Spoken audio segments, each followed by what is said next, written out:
1.5 വർഷത്തിലൊരിക്കൽ ഈ ശവശരീരം വീണ്ടും പുറത്തെടുക്കുകയും അത് എംബാം ചെയ്യുന്നതിനും വീണ്ടും ശുദ്ധീകരിക്കുന്നതിനും വേണ്ടി അതുമായി ബന്ധപ്പെട്ട ആളുകളെ ഏൽപ്പിക്കുകയും ചെയ്യുന്നു. എന്നാൽ 1941 ഒക്ടോബർ മാസം അപ്രതീക്ഷിതമായി ലെനിൻ്റെ ഈ ശരീരത്തെ സംരക്ഷിക്കുന്നതിന് വേണ്ടി അത് ഇപ്പോൾ വെച്ചിട്ടുള്ള മോസ്കോയിലെ മ്യൂസിയത്തിൽ നിന്നും മാറ്റേണ്ടതായി വന്നു. സൈബീരിയയിലേക്കാണ് അന്നത് മാറ്റിയത്. അതിനൊരു കാരണമുണ്ട്.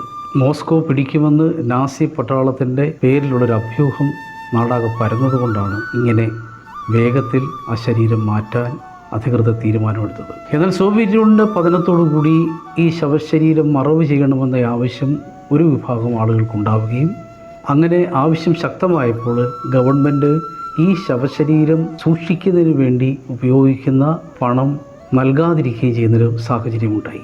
അതുപോലെ തന്നെ നിലനിർത്തണമെന്ന ആവശ്യം ഉന്നയിക്കുന്ന ജനങ്ങൾ കൂട്ടായി ചേർന്ന് ഒരു വലിയ പിരിവെടുത്തുകൊണ്ടാണ് ആ പ്രതിസന്ധി അന്ന്